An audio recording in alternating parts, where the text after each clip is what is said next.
everyone close to the family because they've got nothing to indicate that it's, no evidence points to anybody outside of the family circle. Sure. And they would initially charge Joan's son, Craig Kipp, with her murder, but they could never really put a case together that was comprehensive enough that would stand up to muster. And so that whole case fell apart, and they really didn't have anything after that. It is actually the police in the initial investigation who would name our suspect, or unknown suspect, the zip gun bomber, and that's based simply on the construction of what it was that this bomb was made of. And we need to talk about that real quick because... Is it a bomb? Is it technically a bomb?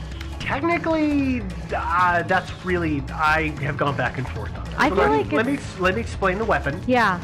And then people In can great draw their own detail, conclusions. Because our listeners are going to want to build one for themselves. Yeah. Please do not do this. It is a very dangerous thing, and you're likely to hurt yourself, if not someone else, unintentionally. Or Well, there is maybe that. intentionally, but the point is, don't do that. Don't do this. No. We're leaving out some details on purpose. Yeah, Yeah. no, actually, I know how to make certain explosives. Which and is stuff, why and I never don't- accept a gift from you. Well, but I don't do it. I've never done it, even though I know how, because I like my hands. I Yeah. like to have hands. Yeah. Okay. So yeah, don't mess around with explosives, guys. So, a couple of things that we're going to talk about here. So, let's start off with the first, which is what is a zip gun? A zip gun is an improvised firearm. In its simplest form, it's some kind of metal tube that holds a single bullet.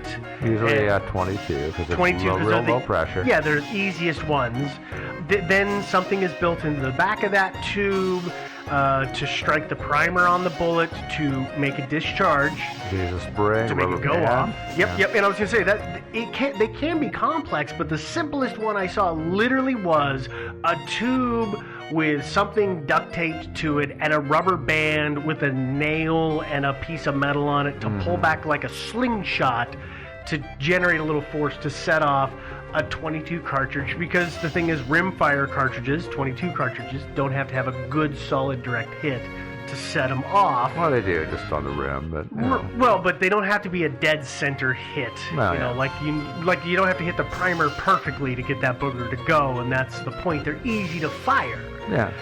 And it's But- also a very low pressure round, which is another reason, because if you're using a cheap, crappy piece of pipe as your barrel, and use a high pressure round, well, you're going to blow yourself up. Exactly, So, because yeah, that's why 22 is favored among Zip gun zip guns are not meant to be long-term weapons, and as Joe Yeah. just said, they will eventually wear out. Even if you build one right, they eventually wear out from the pressure, and they will blow up in your hand. So, no make one, no make gun. Don't Yeah. do it. Well, Bad if you idea. decide to do it, research your ammunition and make sure it's low pressure ammo.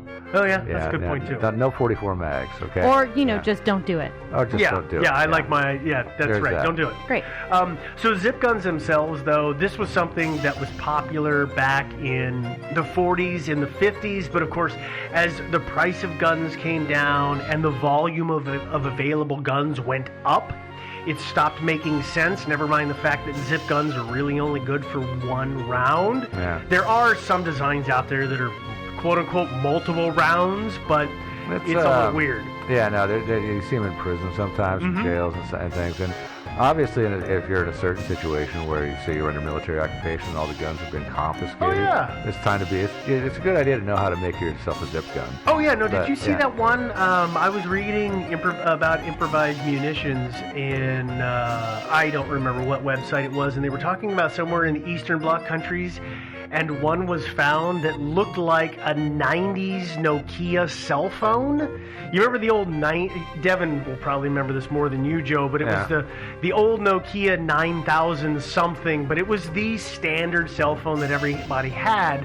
But if you spun the top half open and a barrel was exposed, Yeah. and if you hit a certain keys on the keypad, you could fire up to 4 bullets. No, there's people that they've made them actually for sale in the U.S. too. Cool little concealed guns. Yeah. This is a nifty thing. And actually, I was checking out cool zip gun designs on the webs. And, Of course. Yeah, and they're most of them are crude and crappy, but there's a few really cool ones that I saw too. Like this one where the gun was designed as a large bolt, and so at the end where the nut screws on, where the threads are, there was a loose nut just threaded on there just to make it look like, something you could leave it in your toolbox, and it would look like a bolt. Right. It doesn't look like a gun. And so that's the end where the barrel opening is. And at the other end, the little hex part that you turn looks like with a the nut wrench. head. Yeah, that part there. That's the part that you pull out and allow it to snap back in. It's spring-loaded, and that fires the gun. That's Yes, crazy. It was a really ingenious design. Ingenious I was impressed concealment. with it. Yes. Yeah. But that's not typical for a zip gun. No. And by the way, I should point out too, this does not appear to actually be a zip gun design. Well, and that's the thing is that the question is, okay, so this is what we're talking about, zip guns, and how does this apply to what Joan Kipp received?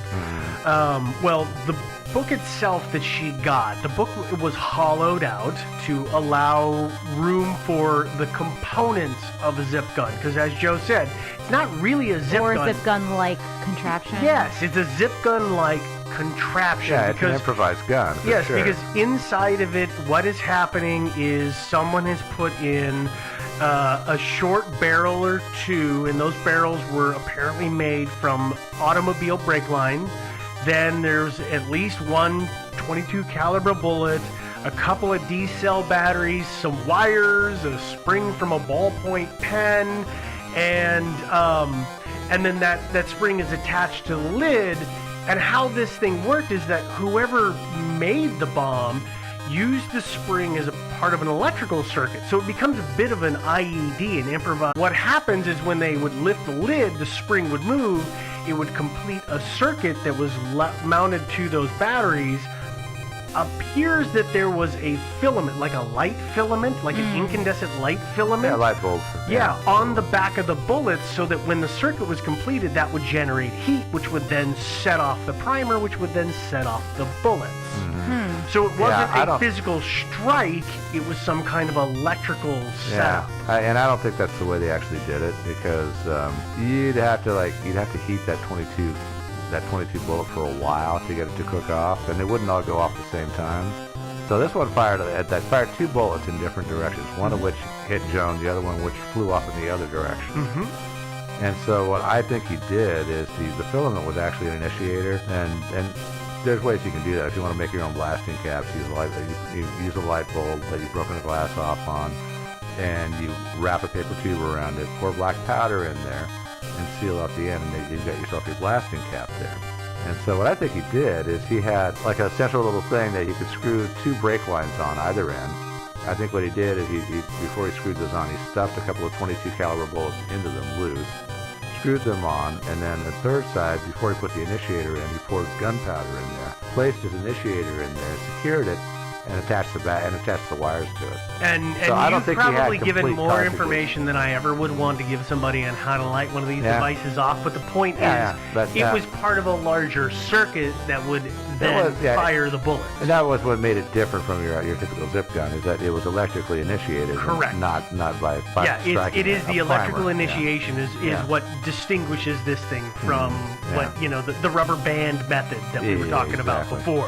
One thing that I will say that I read this in at least one place that I think may be a little weird is that it said that the rounds had twice the normal amount of gunpowder in them as normal, and that either means that what Joe described is correct, and or the person that did this was packing their own loads and therefore had taken and made their own bullets and packed it with twice the amount of gunpowder that you would normally put in. I think that there was some confusion on that, because they were saying... And that's why it's all over the map in the way it's described, so I'm not 100% positive. Yeah, I think the reporters who wrote this, and they were double charged. And so what I took that to mean, after careful consideration, is that each one of those improvised barrels had two 22 bullets in it, and also more powder. But I mean, you can't pull apart like a 22 caliber long rifle cartridge and pack in twice as much gunpowder. See, there's not enough room in there. Well, I don't know how this happened, so that's why it's a weird bit of trivia to me. Yeah, it's not that vitally important, but that's what I think happened. Okay. Is he put like two bullets in each barrel. And that's why they call it doubly packed. Okay. Yeah, and they could have just been balls, like shotgun balls or something like that. So strangely, in this story, though, what happens next is nothing. for 11 whole years. Nothing else happens. Nothing go boom. Nobody gets a package that shoots Well, at least off. this way. Yeah. I'm sure other things went boom in the Yeah, that's a but- good point. No, yeah. there was Kaczynski was out there, but the point is, no more zip gun bombs were found until that is the 15th of October, 1993, when our perpetrator's handiwork shows up again. There's a gentleman by the name of Anthony Lenza. He is on vacation at the time with his wife. They're in Pennsylvania. On the day that this all goes But down, they were from New York. They were from New York, Yeah. of course, yes.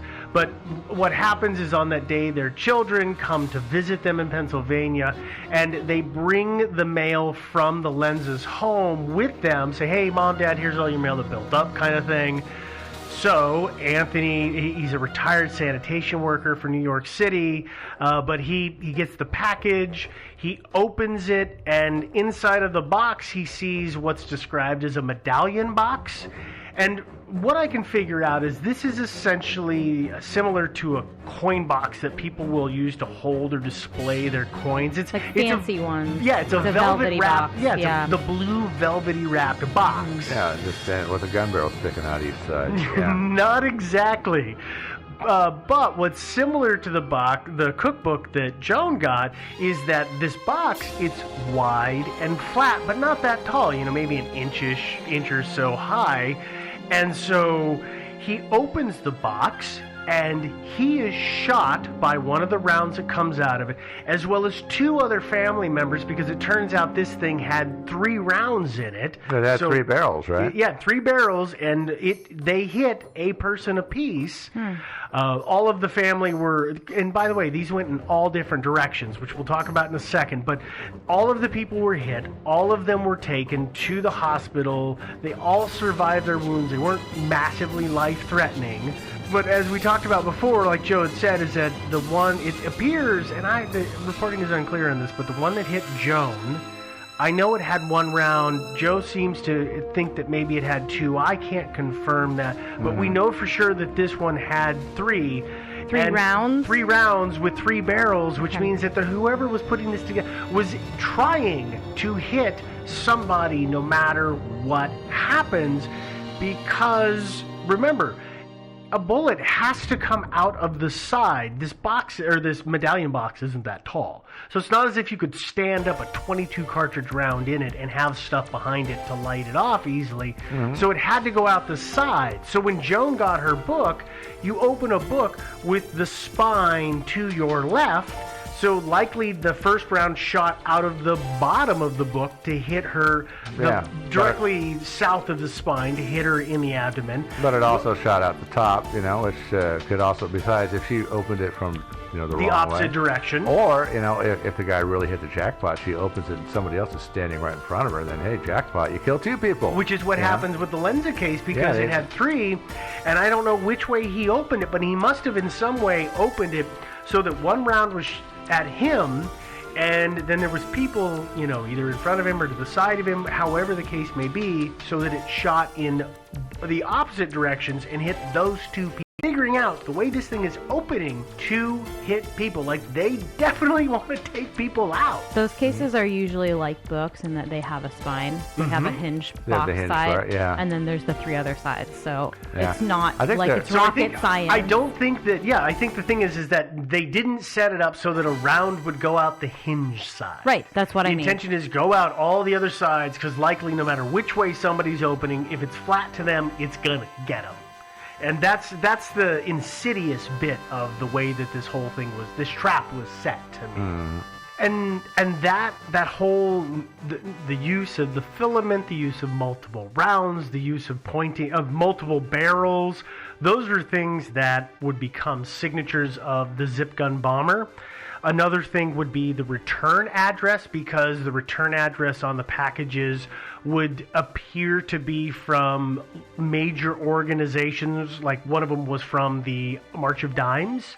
And there would also be something to entice the person to open it, like free offer inside or free gift or something in that kind of verbiage. A big surprise inside. Yeah, it kind of was a big surprise, Yeah. but it's something to draw them in. And that second gun, was it also made of similar stuff? Brake line is, Yeah. from what I can understand, it was also made from brake lines, ballpoint pen, a spring lodged in to make the circuits, some batteries in there. Yes. Like, these things all appear to generally be the same.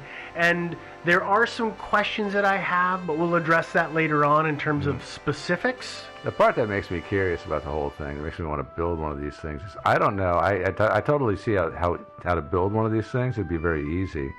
The tricky part, it seems to me, is so you go to close the thing up. You've armed it. The batteries are all in place and connected and everything.